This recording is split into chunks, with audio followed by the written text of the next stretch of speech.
What a series. Fantastic. Got the season off to a great start. We And just we're talked- live. Talk about hobby for an hour. Sorry, Okay. I kind of have a hard time finding the host. Oh, it's cool. We're live now, so. Oh, okay, I see it. Okay. So, let me find my...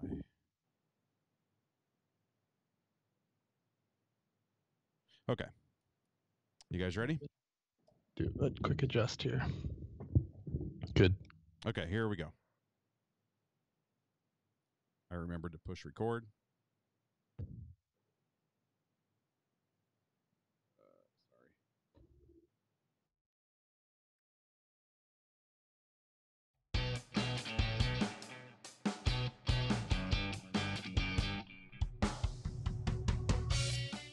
Hi, and thanks for downloading this, the 606th episode of the IVMV podcast. Well, the 2019 season has started, and the storylines have presented themselves immediately.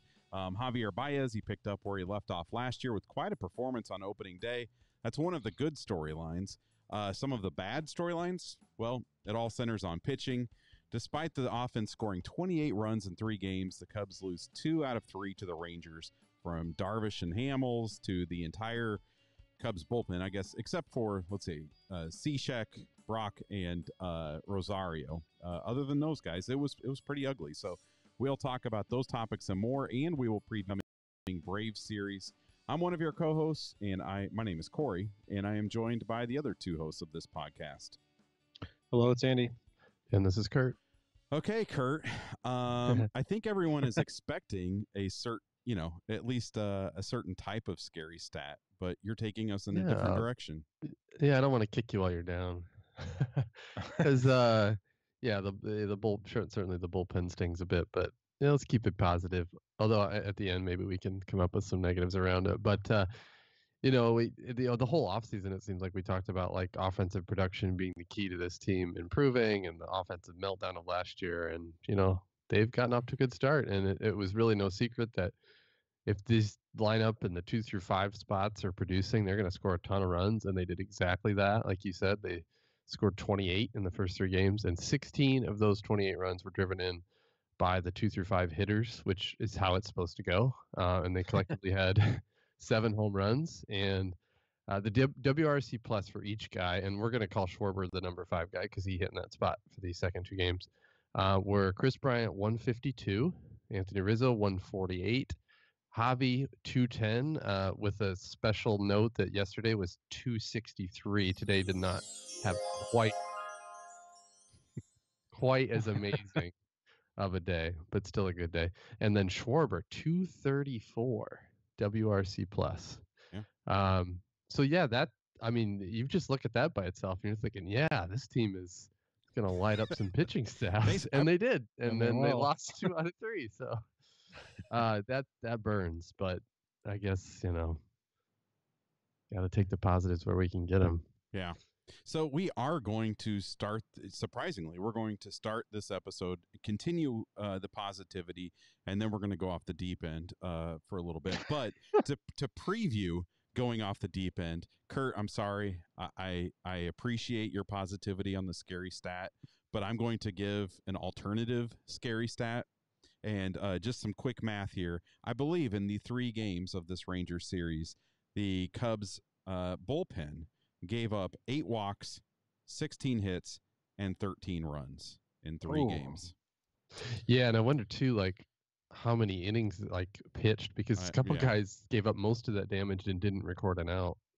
Yeah, so, although they dipped into the bullpen early on Saturday night with Darvish's short appearance, but yeah.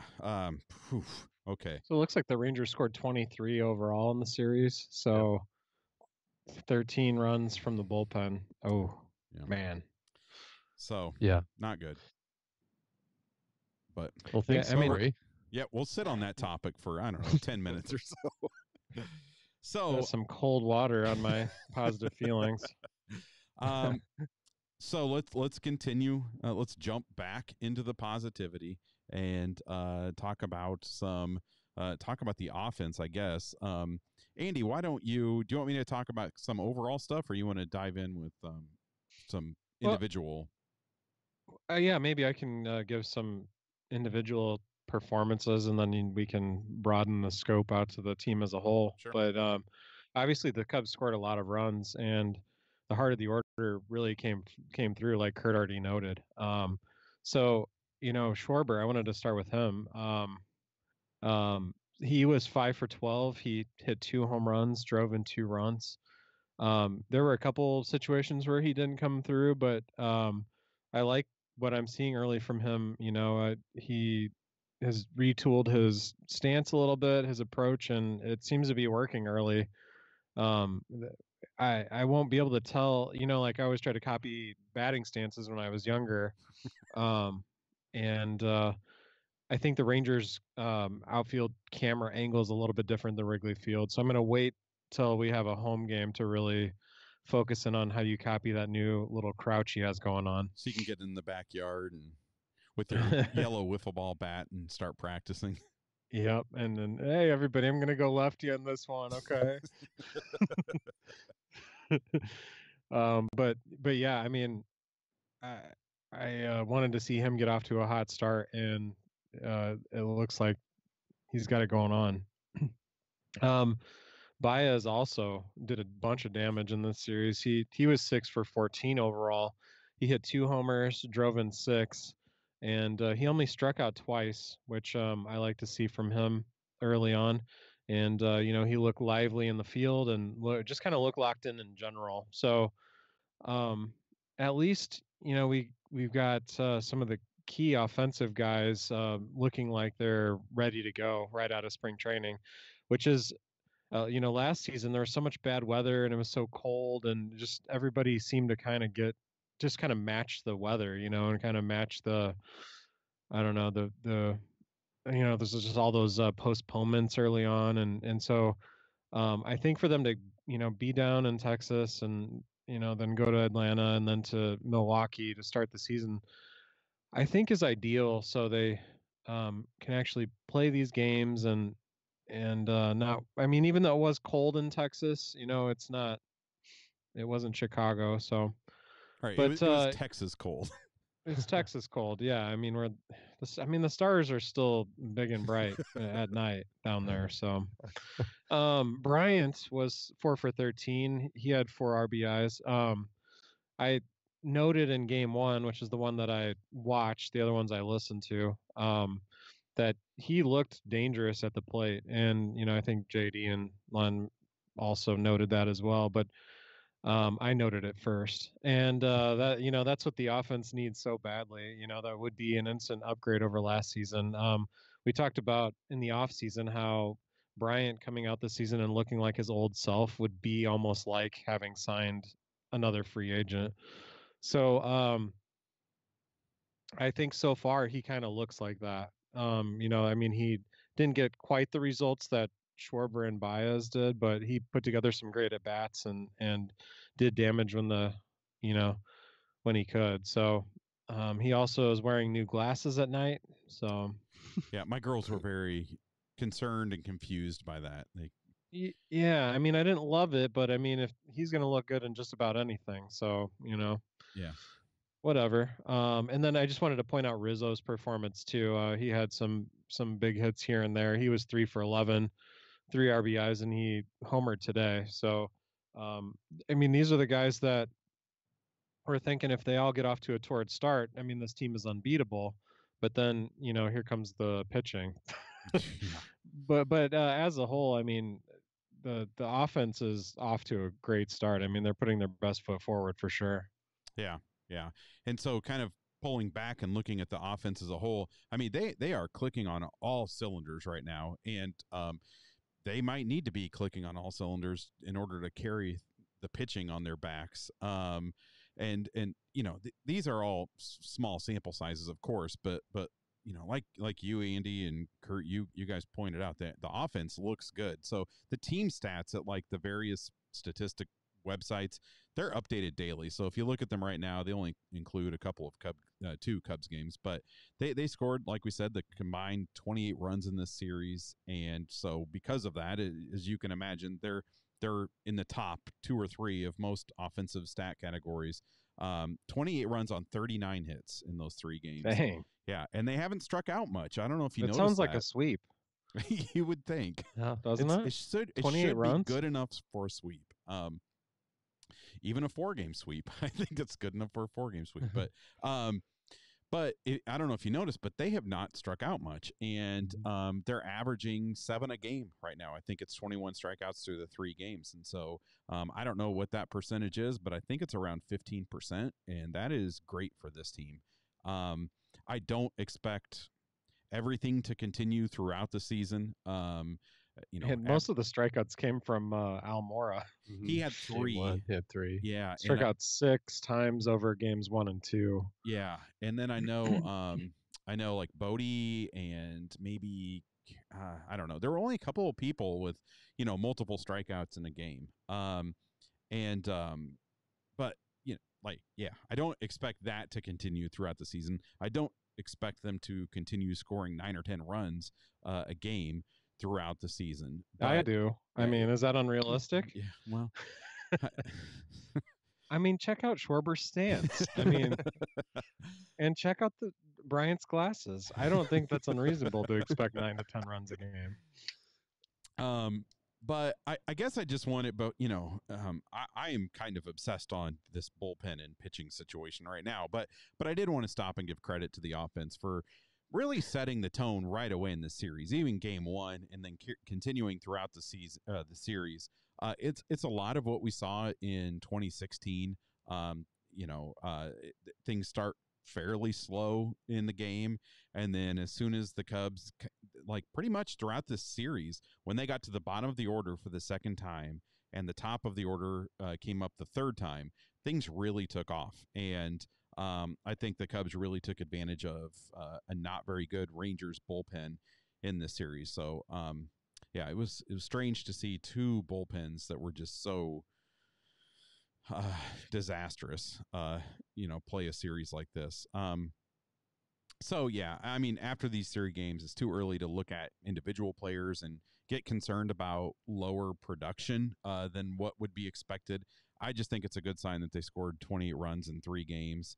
I mean, at least they did what they should have done offensively against the Rangers, which made this series, that much more infuriating. I mean, you just have to kind of have the minimum amount of quality given that sort of offensive production to sweep this series. Yeah, and you squeak out today's game, we're probably saying, thank goodness the offense is good enough to carry this terrible pitching. Right. Versus now we're saying, can the offense carry this terrible pitching? Which of course it's too early to draw conclusions, but yeah, it's amazing how an inning or 2 can shift the conversation pretty early. And I imagine that weighs on them confidence-wise. Well, the offense has to be irritated. I mean, I would think that's what my 12-year-old daughter was watching this, and she's like, I bet the offense is pretty mad. I was like, yeah, I would be. But I mean, they did all they could. Right. Yeah. And then some. Yeah. But since we can enjoy the small sample size period of this season, I did want to say that I there's one thing that I really enjoy about small sample sizes, and I'm happy that we got to witness it. I haven't looked after today's game because I'm afraid that it's been ruined, but I enjoy when a batter's batting average is higher than their OBP. And that happened with Jason Hayward before today's game. So in the first 2 games, his batting average was 250 and his OBP was 222. And I don't know, I just get a kick. And obviously the reason for that is sacrifices don't count against your batting average, but they are included in your OBP. But he delivered some big hits in this. I didn't mention him, in my individual performances, but he's another player where, if he can get somewhat locked in on, offensively and at the plate, then, that's just such a bonus. Yeah. So he had 2 singles today, I think. He came up with, oh man, today's game just, I'm struggling to remember details because I was so angry throughout the game. But he came up with he had it was in like the 8th inning, I think, and he had somebody on second and with like one out and popped up, or I don't know. It was something where it was like, oh, just a base hit would have been so nice. But Yeah, well, he did deliver. He delivered in several situations over the course of the series. He drove at least one run in every game. So, yeah. So I mean, that's good. Right. Yeah. That's what that's what the Cubs need him to do. It's anything beyond being a plus glove in the field is such a bonus for Hayward. Right. Yeah. Yep. And he saved a run today, which ultimately didn't matter. But I don't know if you guys noticed that, but he had a really good defensive play where he cut off a hit in the gap and kind of saved a run. But so can we be done with positivity now? Yeah, I mean, because this has been surprisingly bright in tone given what happened in this series so far. Yeah, and I would like to dedicate the rest of the episode to negativity. I don't have a negative. Hello, darkness, my old friend. Right. Let me see. Oh, here we go. Here's the negativity sound effect. Oh, no. So now we've opened the door, and we can walk into the realm of negativity. I don't even know where to start. I have no idea where to start. The sync realm of negativity. Should that be the podcast episode title? I think we found Enter it. The Well, I realm mean, of you could negativity. I mean, you could just go in, timeline order. I mean, game 1 was great, whatever, and then we just start with game 2. And where do you want to talk about the oddness of Quintana, or do you want to talk about the meltdown of Edwards? Okay, let me first off. I am keeping an eye on the people chatting and leaving comments. And most of them are legit questions. So I'm going to interrupt this before we get into the negativity to read a not legit question. But Beth wants to know, Kurt, if you how dare you? That's my wife. How dare you call her question illegitimate? If we have the same glasses frames. They are me pretty and you? similar. Are you a Warby Parker customer? They are, but mine are blue and yours are dark. Oh, my last because I like to blue. imagine you guys holding hands going into the store together to get these frames. Well, we don't go to the Warby Parker store. So far. You don't go to a store. Come on. Andrew, what are you, 90? You don't go to a brick and mortar store to get those frames? They do have one now, but nobody goes to No, we each made our Warby Parker. We got BOGO together. Chris in the chat says they got in Lens Crafters, buy one, get one. Yeah, we should do that. We got on warbyparker.com and made our 5 selections. And then when they came in the mail, we got on FaceTime and tried them out. And so, I might get just like the fashion glasses with no prescription with the same frame. Just you can get those at Warby Parker too without prescription. Yeah. So. Oh man, what if we all had the same ones? That'd be cool. Okay, now back to negativity. Now we're back into the realm of negativity. I've got the Orson model. Oh, mine are. Citizen Kane over here. Look at that camera angle. I mean, that's a bold choice to put him right in the center of the frame. Mine are Crane. Oh, so the Crane. You got the Crane Kennys. Yeah. Oh gosh. Contractually obligated to keep them.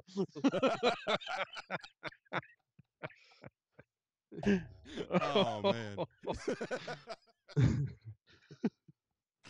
Oh, thank you for that. I needed that joke. Oh man, that's for all of you that read that long Deadspin article. Okay, so here's how I want to start this bullpen conversation. This is no surprise. The bullpen performing like this is no surprise, and that is why we gave ownership and the front office a bad offseason grade just a few weeks ago.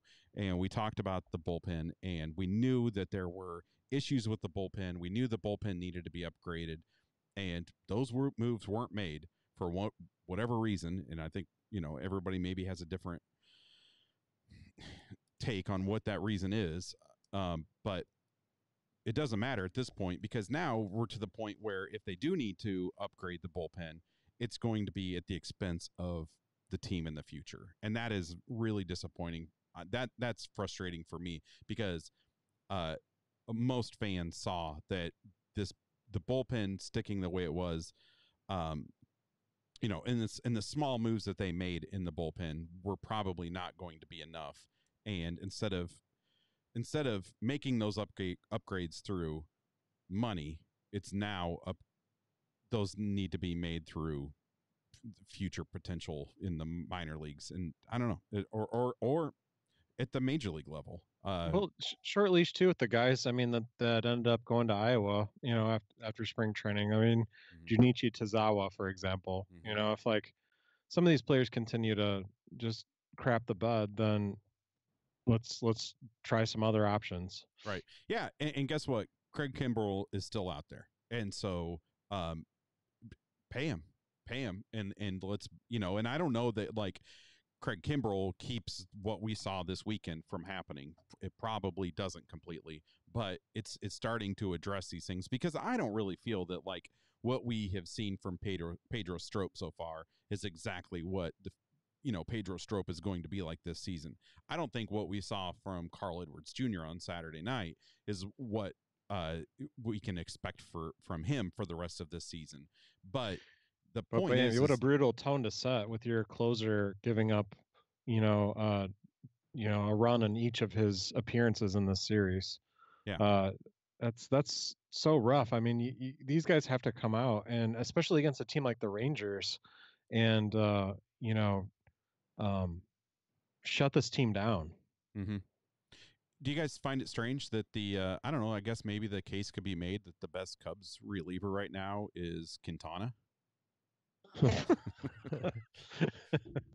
Oh man, I was so surprised to see him. I know. Given the off day, they had options, but I just kind of figured that Montgomery or Chatwood, and would be, kind of the long relief options. And maybe it's because of the fact that they were focused on. I don't know. They're just not stretched out Montgomery, yet. I think Montgomery isn't completely stretched out yet because he had the shoulder tightness or whatever. Mm-hmm. So I think he would have been the guy if he were ready for that. But well, and I think it made sense in hindsight after that. We kind of got the explanations that like pointed out that Quintana hasn't done well against the Braves. He has pitched well against the Brewers, so that kind of lines him up for that series. And I mean, it did make sense. And I mean, well, and it worked until right, and yeah, until it didn't. Right, until it didn't.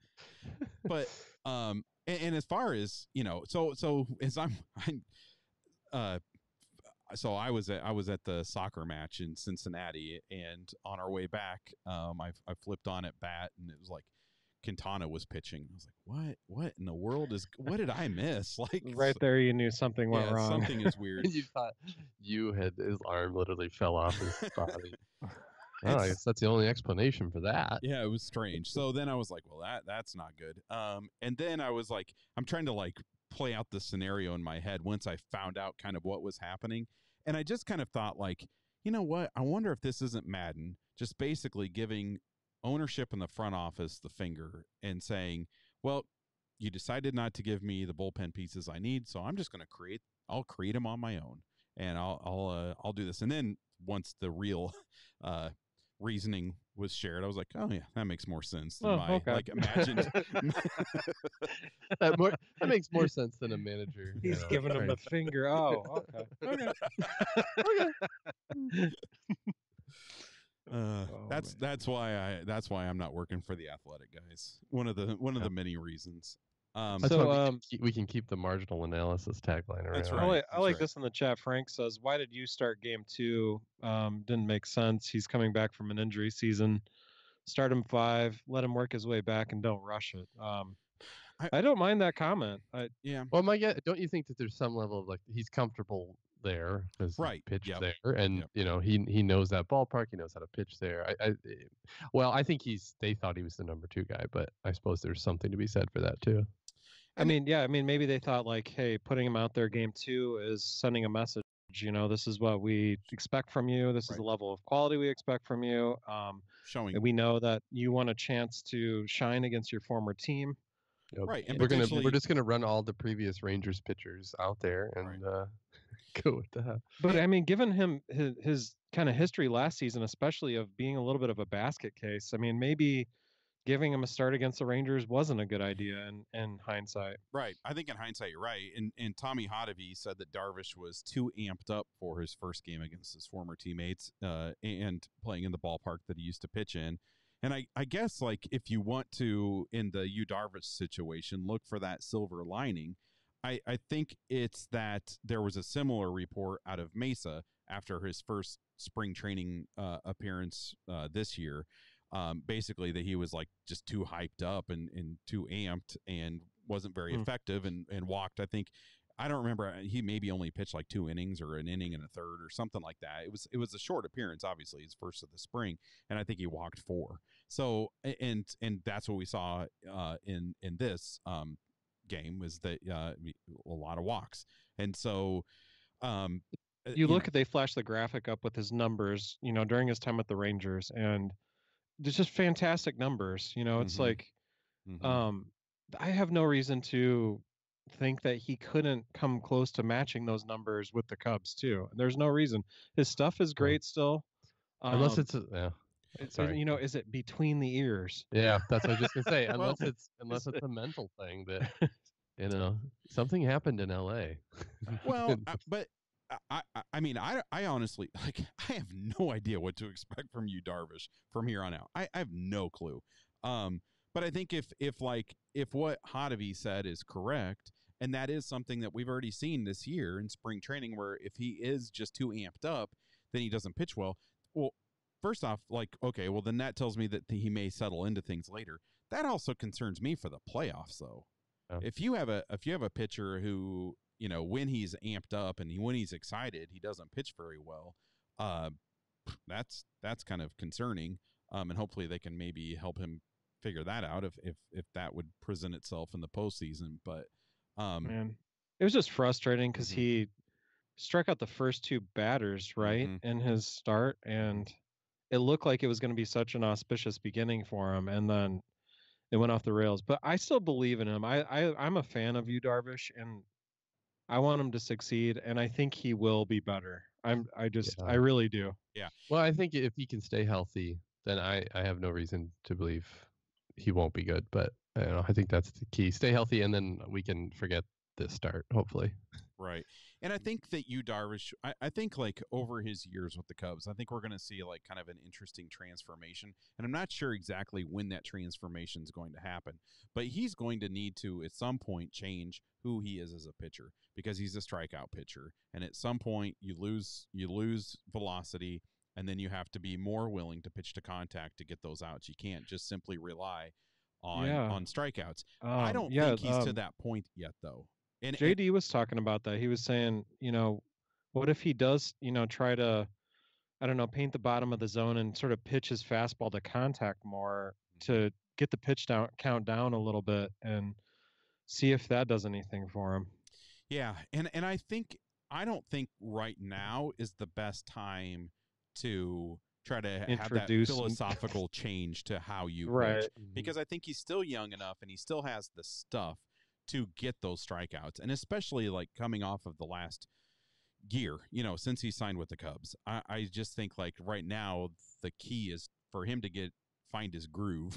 Needs to get his groove back, and then, like, and do it in the way that he used to do it, not try to do it in this different way. So, but man, I mean, if he could just string some starts together of at least 6 innings too, though. I mean, like, I know he's a strikeout pitcher, but he's got to give them more length too. Yeah.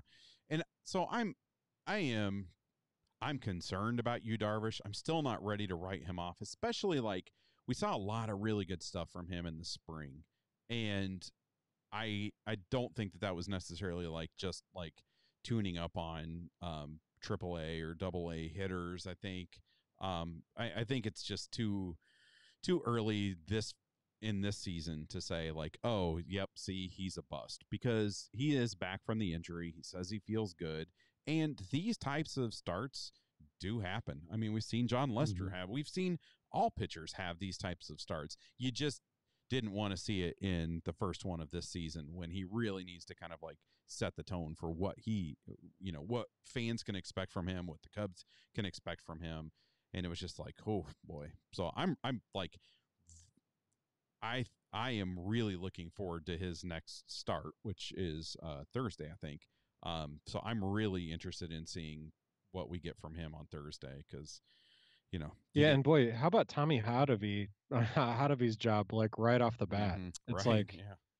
dude, your plate is full. Yeah. And so, trial by fire, sink or swim, buddy. Let's see what you can do. Mm-hmm. They also mentioned there was a slight drop in velocity, I guess. Again, I missed Darvish's whatever 2 innings or whatever 7 outs, whatever it was. I don't know because I was at that soccer match in Cincinnati, and so I missed the beginning of the game. But they said that there was a tight strike zone. That made things tough. They I think the drop in He didn't get many borderline calls, but I mean, still. Yeah.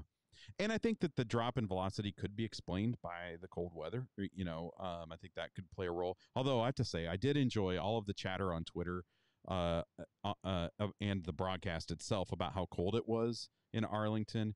And I had just, in that soccer match that I went to, I had experienced a torrential downpour for, I don't know, the whole night. And so we marched, from the meeting place to the stadium, and from the march to the kickoff to the soccer game, the temperature dropped 20 degrees.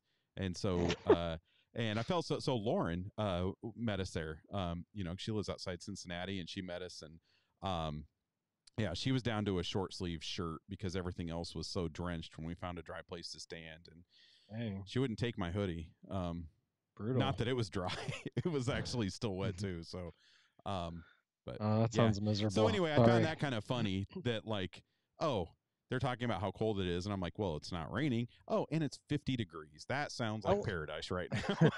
I love that on the broadcast they showed. I don't know if it was Elvis Andrus who was full mask over his face, and right when they showed that shot, Lena's like, it's 50 degrees right now. No, they here put in it Texas. on they put it up on underneath the score. It said temperature 50 degrees, on the shot of him. He looks like he's about to do the Iditarod dog race, dog sled race. Let's get this diphtheria medicine to Nome, Alaska. It's freaking 50 degrees in the ballpark. I loved it. I thought that was hilarious. Now, I'm sure that anybody who was there would say no, it was, because 50 degrees, it can be cold. And I think it was windy. So yeah, that a blustery. I've been in Wrigley when it was 50 degrees and windy. Even JD said it with the feels like. He mentioned it feels like though, feels like 48. I mean, with wind chill, it's 46 easily. Oh man. But okay, so I don't really have anything else. Well, to say about we covered you. We didn't really go super in depth on the bullpen meltdowns, other than the general feelings around it. I don't think we need to go into the. What about Edwards Jr.? Yeah. Ooh, yeah. Well, I guess the numbers are what they are. Do you guys feel like this is more of the same, or just another bad outing? Do you feel the same about Edwards as you do about Darvish, that you expect better? Go ahead, Andy. I want to expect better. I'm a fan of him, and I hope he gets it figured out. But now the sample size of him coming into games and just really struggling to get his job done is starting to build, and I feel like that the weight of all that's starting to gain some momentum, and I hope he can fight against that. But as of right now, I'm a big fan of him, but I don't have much confidence in him at all. Really? No, I don't disagree with you. I just I guess I think he faced 4 batters and all of them reached safely. That's troubling. Regardless of the weather, that's troubling. I don't know. I just I feel like I'm trying to look. I'm kind of curious. I'm having trouble finding it right now. Well, Kurt, you jump in. I'm trying to find something. Well, it's tough because you remember the bad stuff, and now it's sort of now we have bad late season performance. Now we have bad early season performance, but at the same time, the rational brain is well, you can't take one start or one performance on the whatever second day of the season and write him off. But I think it compounds itself because, like we talked about, the offense was so good, and then it's so easy to pin that specifically on him as the sort of start of the meltdown, even though he's protecting a one-run lead. But I just hope that like next time he gets a chance that he comes in and just shows that he has command and that he can get the job done. Yeah, he needs it for himself for sure. I mean, but he's one of those guys that so often, like, his stuff is so incredible, it's hard to understand how he can't get it done. Even we've seen him be wild and still be effective. Yeah. And something like this happens, and it's tough. But I'm with Andy though. Like, I really like the guy, and I want him to pull it around. But the more that times this happens, the more it builds in your brain about, like, oh, I can't trust him. Yeah, although I feel like those periods of distrust stand out. I think like that's what you remember. Sure. And that's the case with every reliever. You remember when they blow it, when they look bad. I mean, there are people that think that Pedro Strop is a terrible reliever. Well, do you guys terrible. Yeah, I mean, do you guys remember how Kinsler did in his appearance? No, we don't remember it in this series because it was clean. Right. But had he, given up some runs, then we would be talking about him right now. So that's a good point, Corey. Just kind of really focusing in on Carl just because of the nature of how his role, very short appearance went. Right. Yeah. And I wasn't able to find what I was looking for, but like, in the last 2 years, his ERA plus was 146 and 166. Now I know that relievers, their ERA plus tends to be a little higher, and so that's what I was trying to figure out, like, what is normal for a pitcher, that fills that role. But I mean, I don't. I'm not really going to let that appearance kind of tarnish what I think about or taint what I think about Carl Edwards Jr. because I just want to see more, because I've seen him look so dominant, and I don't want this to be like what I remember really, because and I mean, there is a degree of, well, maybe he's just not going to be reliable consistently. And what is that? Reliable consistently? I don't know. Sorry. I guess I haven't given as much thought. I've been like, there are so many other things that were in the forefront of my mind when thinking about the bullpen. But I mean, it was troubling. You face 4 guys, you don't get any of them out in a close game. That is troubling. But I haven't lost faith in him. I just, kind of like Darvish, like, I just want to see what's next. How do they recover from this? And I think that tells us a lot. Yeah, and then maybe Edwards too, for me particularly, like, he could be a victim of, like, his ceiling, where when he came in, you heard all about the stuff, and it really is that good. Like, there was potential there that he could be a lockdown closer at some point, and he is still young. True. So he's got some time, but I think maybe when those thoughts creep into your head and then you see him go out there and in a late close situation and not get it done, I suppose it feeds that a little bit more, that maybe he's not that guy, he won't ever be that guy because you thought he could be. Well, remember though, like when he was in the minors, I mean, there was doubt whether or not he would even make it to the major league team because of control. So, I mean, I think we've always known, and he really did get things, figured out enough to make it to the Cubs and to be a reliable pretty reliable and effective reliever. That's a good point. I mean, he's overcome pretty long odds already to get where he is. So he has to have some level of, just kind of determination, belief in himself, all that stuff. And there's no reason to think that can't get him to where he believes he can be performance-wise. Yeah. One of my concerns with Carl Edwards Jr. is I think that he seems like he kind of you can see how his performances affect him. You can see it on his face. I mean, you'll remember, wasn't in the playoffs in like 2017 when he basically had to like shut down his Twitter and Instagram because people were like Mm-hmm. bombarding him with negativity. And it feels like he's the type of guy that like could be affected by that type of stuff.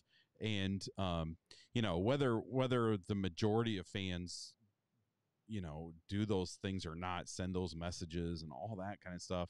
You know, I just think that like, and we've had this conversation before about like social media is interesting because it does give you insight into players' lives, their personal lives, and their baseball lives that like we've never had that access before, but some fans don't really handle that, you know, with what am I trying to say? They don't handle that with responsibly, I guess.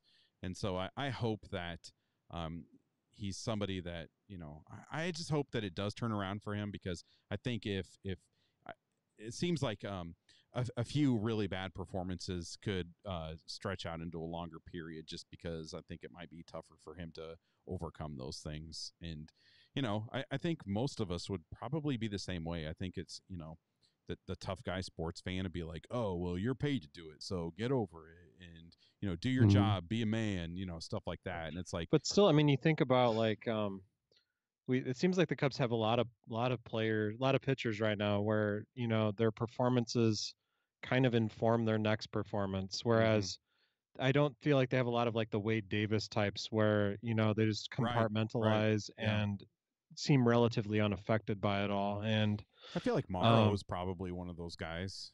who is? Morrow, probably. Yeah, I think he probably is. I think they can't get him back soon enough, honestly. Yeah, for sure. Yeah. But at the But I same think time, like we as fans enjoy that emotional, you know, we enjoy seeing emotion from baseball players. And I think that like the good comes with the bad with those emotions. And I mean, Oh yeah, I'd rather watch Pedro Strop in a big moment than Wade Davis, you know. yeah, So right. Yeah. And I mean, like, just personally, if in my work, if I get some sort of negative feedback or something like that, you know, it ruins my day, and it you know, weighs on my mind. And so I feel like I can't really judge somebody for carrying those things. And I think if someone yeah, was there to like just push and prod at me on social media when I make a mistake, or I've done, you know, haven't been perfect at something, like, it's I don't hard know, to it affects imagine. you, you know? Yeah. Yeah. It is. yeah. It's truly hard to imagine and really put yourself in the shoes of athletes like this. But Yeah. Yeah, and you know, part of my sort of like ceiling conversation too was the fact that like 2016 playoffs, he was incredible. Mm-hmm. And I think that sort of elevates guys like the Schwarber incidents, you know, like, oh, we should expect Schwarber to hit 450 and get on base every time, right? Because Right. he did it in the World Series. And, you know, and then, you know, Edwards too, like he was so good in 16 and then 17 kind of fell apart. So I don't know. I think, yeah, it's so easy for your expectations to get skewed based on a few performances. So, Yeah. I don't know about anybody listening to us right now, but like I'm way more calm right now than I was the entire evening. So, and we haven't gotten into Sunday's game yet. So, yeah, I well, your text messages to us indicated that you were in something of a mood. I was in a mood. I don't even whatever. I again, like, not I'm calm, not calmer than you, calmer than you are. I'm not even, I think this is how I can sum up like my overall mood with the bullpen, and especially with Sunday's game, is that I'm so frustrated that the front office and ownership didn't do what they needed to do in this offseason. And really, I don't think that the bullpen is going to be this ineffective the entire season. I mean, if it is, oh boy, it is going to be a long The season. fact that it was But the Rangers, like, right. does definitely give me a little bit of pause, like thinking about Hmm. how it will be going forward. Or if they would have, it maybe wouldn't have made a difference. But perhaps if the offense hadn't done its job, and you could say, well, the bullpen, you know, gave up runs, but the offense didn't really do their part either. I mean, we had a lot of those conversations in 2018 or 2017 and 2018. but this was just like glaring. Like, no, it was the bullpen. And you can be angry at the individual pitchers. That's not really the direction I tend to go, because I don't believe that any of them are out there not trying their hardest. I'm more upset with the people responsible for constructing the bullpen, constructing the roster, and I just feel like they've dropped the ball. And I think this series couldn't have gone any worse for ownership in the front office in regards to the bullpen and what they did or didn't do in the offseason, because they probably thought, I think in a way they probably thought, well, hey, if this offense performs like they should, then that maybe won't matter quite so much. But the offense produced in a extremely positive way, and they still lost 2 out of 3. And it's just I don't know. I really don't know what to say. I mean, it's just so frustrating. Yeah, and it only if we can project that far ahead, like bullpens dominate the playoffs now. Like that's the trend, and even if they are able to limp through this season with what they have, even the guys who are off, out right now on injury and are going to be back full strength, like you need those lockdown guys, and I think maybe Morrow's that guy. Cishek could be, and Strope, and so I don't know. There are more unanswered questions, and I think that's what makes us all uncomfortable. Well, and I kind of like tonight I was thinking ahead, and I was like, oh my gosh, like if this is how the bullpen performs, like next weekend series in Milwaukee is going to be brutal, because it's going to be glaringly, it's such a contrast to their bullpen. Right. Like they're just going to. Well, and I mean, you think about the competition of the Rangers, and then they go to the Braves, and then the Brewers. I mean, wow. I mean, but it's going to be a lot more challenging to do better, right? I mean, look at what the I really do think, I know in the law, if I step back and look at it, I disagree with what I'm about to say, but I do feel that this Rangers. But I'm going to say it, by God, it's in the shoot. I'm going to fire it off. I think that the series against the Brewers matters, because I think that, like I said, I think it's important to set the tone, and I think that's what the front office has wanted. I think they have wanted that done in April, early in the season, set the tone, and I think that like if you give the Brewers anything to stand on, they've got the momentum right now based on last season. They have the momentum based on just September of last season, and and not to mention they just handled the Cardinals. Exactly, and so if they get handle the Cardinals, handle the Cubs, boom, that's the division. Not that's the division, but I mean that's what they need to do throughout the course of the season to win the division, and they will have proven that they can do that. And how did they beat the Cardinals? They beat them with like late inning heroics, and it's like this is like setting up perfect. Like I don't know, and they have an amazing bullpen to keep the Cubs from doing that, which is what they did in September. So well, maybe it's setting the Cubs bullpen up for some late inning heroics.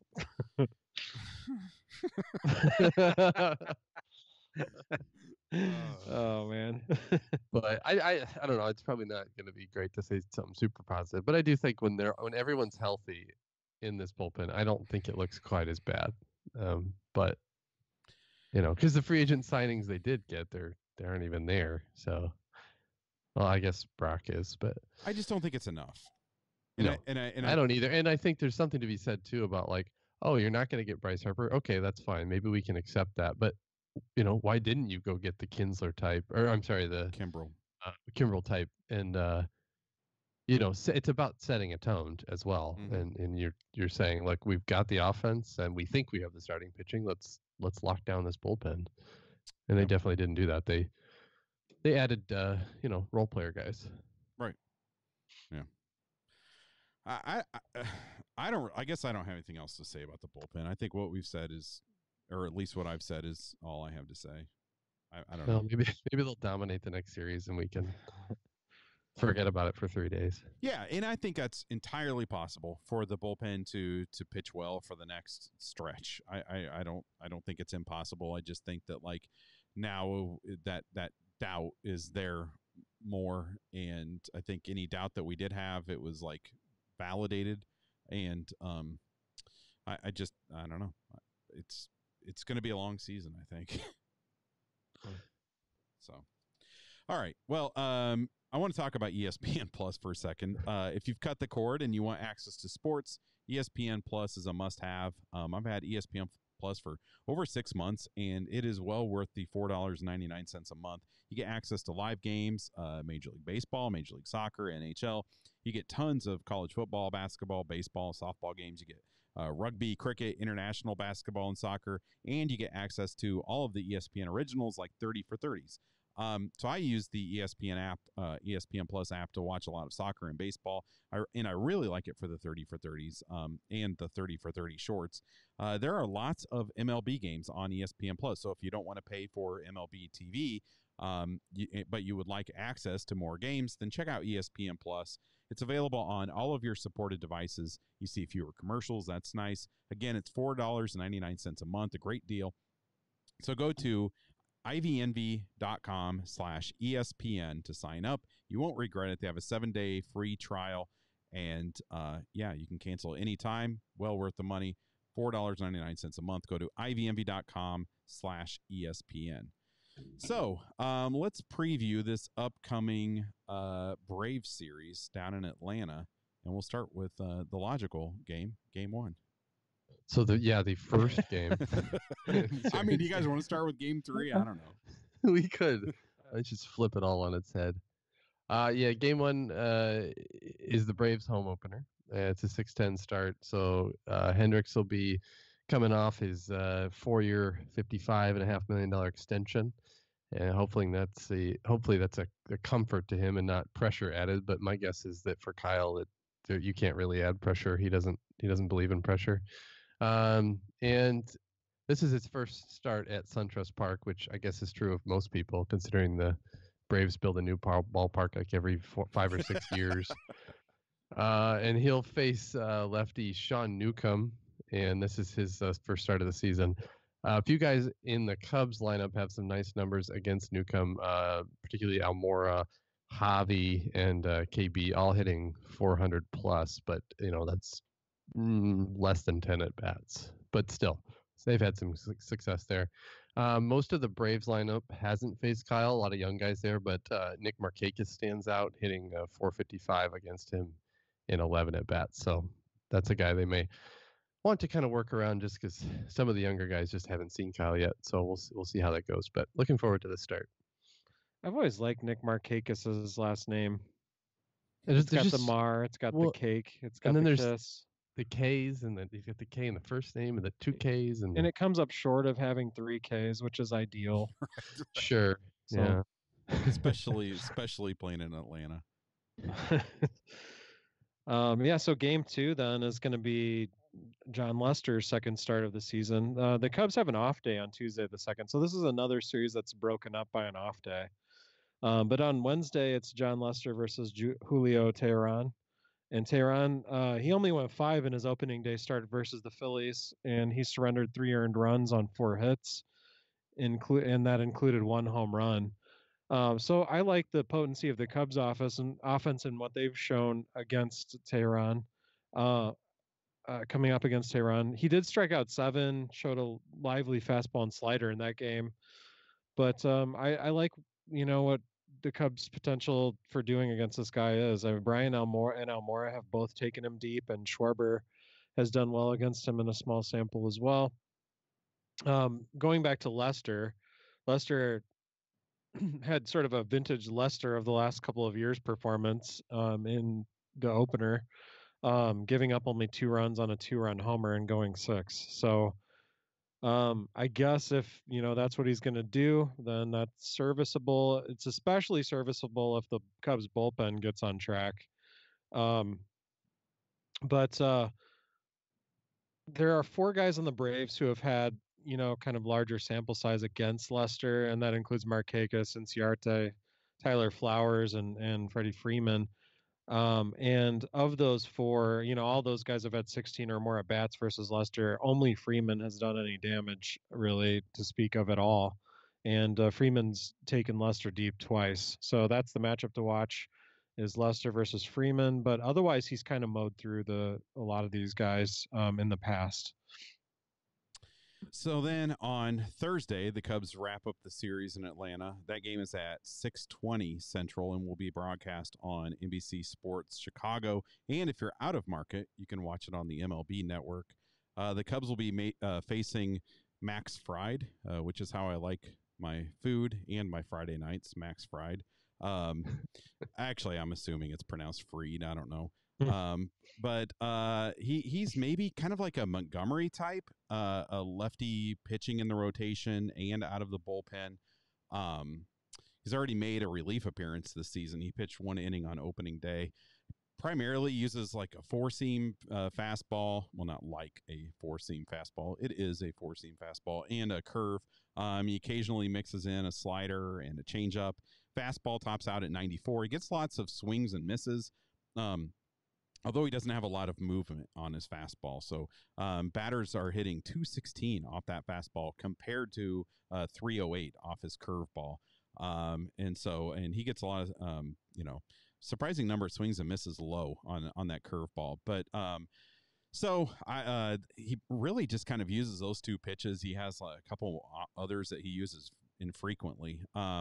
And the Cubs have faced him, but very few times. Zobrist and Almora have 3 at-bats, and that's the most on the entire team, so not really worth talking about there.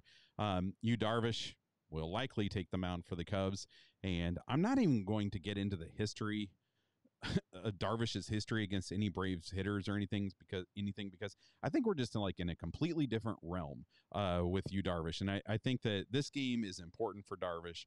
And if he has another rough outing, I think that I just feel like the ugliness is going to be unbearable. So I'm really hoping for a strong performance from Darvish on Thursday.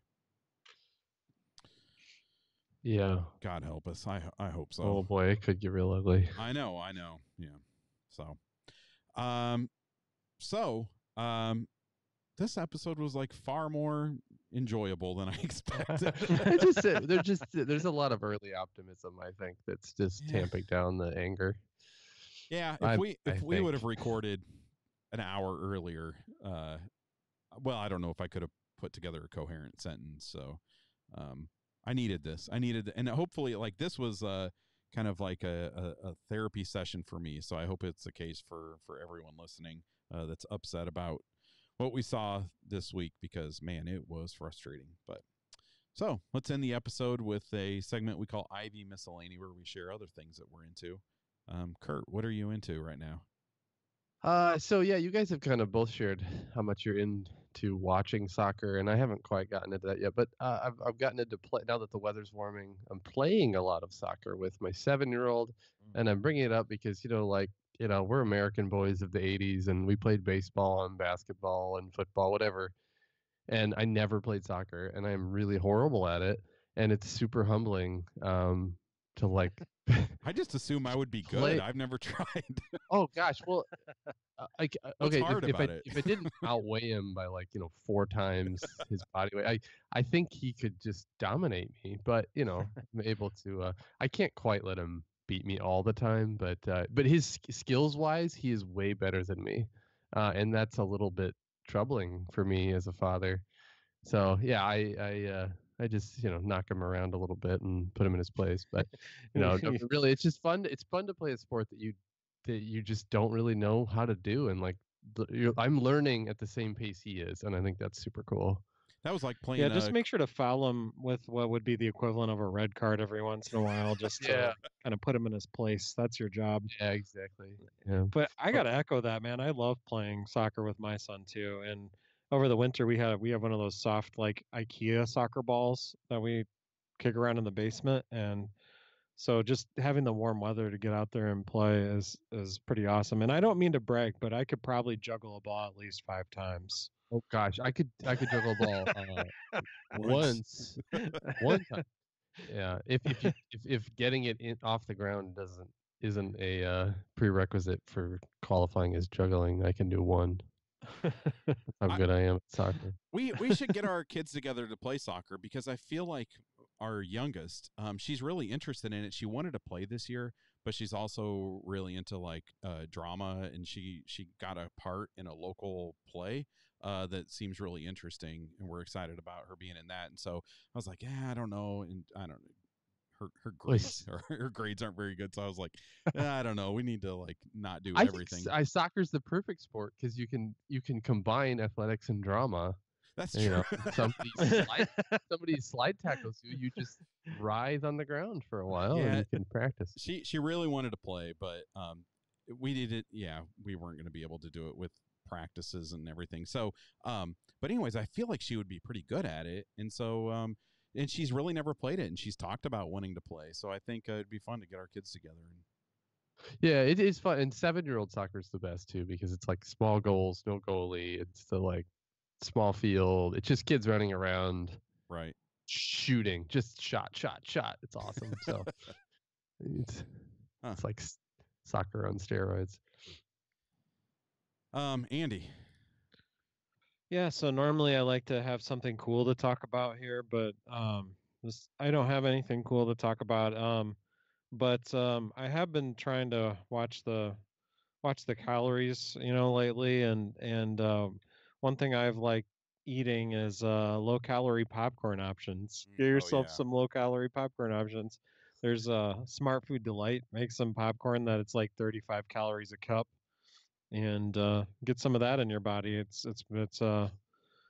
a good way to kind of feel like you're having a good snack and not really being too heavy on calorie wise. So I eat popcorn almost high every calorie night.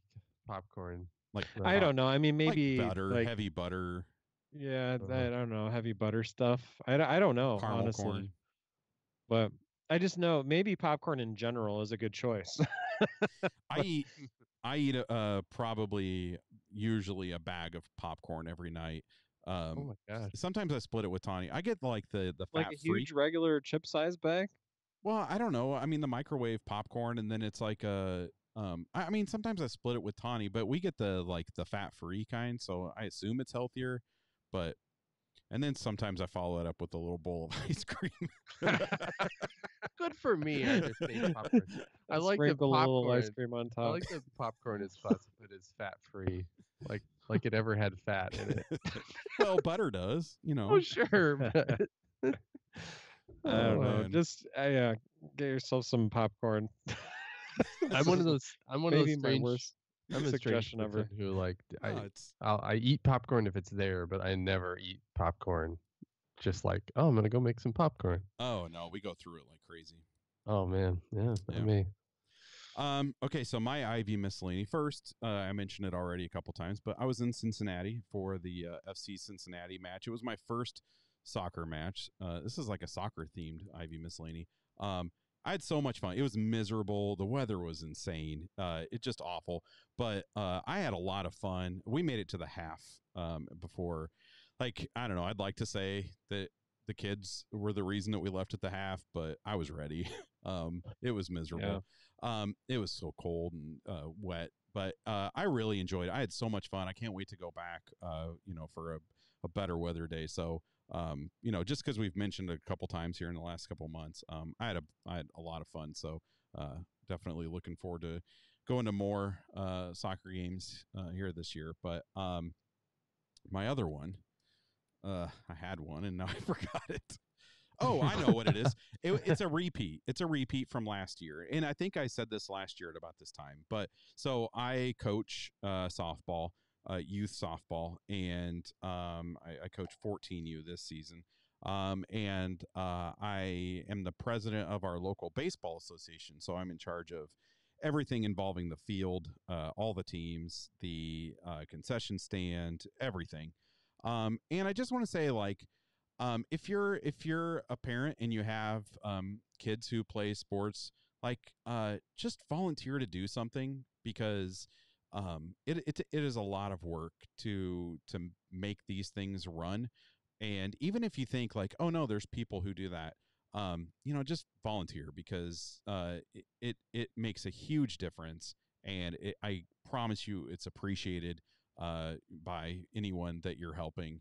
And you know what? And two, like, if you don't have kids that play youth sports and it's something that you would like to, just kind of get involved with or help in some way and help your community, like, there are a lot of people who are giving up their time, and it's not like I'm not venting or anything, because I actually do have help this year, and it's amazing how great it is to have people who are willing to help. And so if you want to help out your community, just figure out who does it and offer to do anything. Anything helps. And so that's my PSA for this episode. Yeah, and I did it. I assistant coached T-ball last year, and it was far more rewarding than I had even expected. So I'll second your recommendation. Yeah, it's it's fun. I love coaching. Are you coaching this year? I'm not. Well, for reasons that I won't go into, but our city farms it out to after T-ball, they farm it out to an organization, and so I may volunteer, but I don't know what capacity that is. Yeah. Yeah. And even and too, like even if you have a kid who plays, ask the coach if there's anything, like, I don't know, just somebody to like play catch with the kids or something like that. It makes a huge difference, and it makes you feel good too. It's spring. It's nice to get outside. So I don't know, volunteer. Well, he's playing soccer in the spring, so. Oh yeah. Yeah. So, all right. Well, that will do it for this episode, and it was brought to you by all of our Patreon supporters. We have a couple new contributors to thank this week. Jeffrey in Marietta, Georgia, comes in at a Hall of Fame level, and here's my Marietta, Georgia fun fact. In the 1850s, Marietta was essentially destroyed by fire 3 times in a decade. So it was a different time. I don't know what year was the Chicago fire. It was around in there, wasn't it? Early 1900s, right? I don't know. We don't live in Chicago, so it's okay for us to not know those things. It's one of the stars on the flag. We should know. Right. And it's fitting that the Cubs are headed to Atlanta, which is close to Marietta. And also, Marietta is the hometown of Braves first baseman Dansby Swanson. Oh, man, that name, Dansby. Yeah. And we want to thank Matthew from Lafayette, Indiana. And here's my Lafayette fun fact. It is the hometown of former Cub Clayton Richard. So, yeah. All right, fun. Yeah, it's a fun fact. The Chicago Fire was in 1871, so. Yeah. Well, split the difference, I guess. So thank you to Jeffrey and Matthew. And if you enjoy our podcast and you'd like to support it and become part of the IVMV team, you can go to patreon.com/IVMV. Patreon helps us keep this thing going. Patreon support is why we do 2 episodes a week during the season. One of our contribution goals was a second episode a week, and we reached that a few years ago. So that's why we do 2 a week. So thank you to everyone who supports us on Patreon. And again, go to patreon.com/IVMV, patreon.com/IVMV, or go to IVMV.com and click on support the podcast. So thank you for downloading and listening. And until next time, go Cubs. And go get Kimbrel.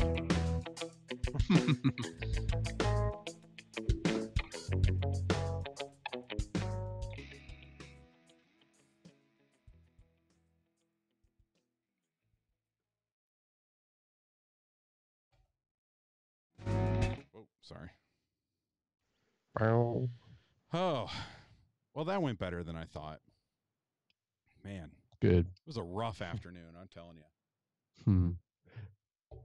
I couldn't believe it. I tweeted this, but at one point, Tawny walked into the room, not paying attention, and she's like, "Oh, you're pissed." Yes, I am. Yeah, we were driving home from my mom's, and so I didn't see or hear any of the last half because I had to play a book on CD for the boys so that they wouldn't freak out. Oh, yeah. Yeah. Well, and also to keep them awake, because if they fall asleep, at 4:30 in the afternoon, that's trouble. Oh. But so I compromised and let them listen to their story instead of the game, because I had put the game on for the first 10 minutes of the drive, and number 2 is like dozing off back there. I'm like, oh gosh, gotta keep him awake. Yeah. And the Cubs weren't doing it. No. It was a lot. Man, these were long games in this series. I mean, I couldn't believe when I came back from the soccer game and it was like, I mean, granted, I was an hour ahead and I kind of forgot about that at first. But I think I got back about, oh man, I don't know.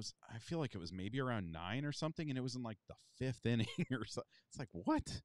Didn't this game start at a normal time? And then today's game just seemed to drag on forever. But I guess when there's that many runs scored in a series, that's what's going to happen. But I'm just hoping for a clean slate against the Braves. Just if they can just leave that in Texas, and then hopefully Madden can. I don't know. I just felt like Madden had nothing to go to. Yeah. We didn't even bring up. We didn't even bring up Chatwood. We didn't even talk about Chatwood. Yeah. I don't know. Whatever. Yeah. Now you're sad again. Now you're sad again. Here comes the sadness again. Oh man.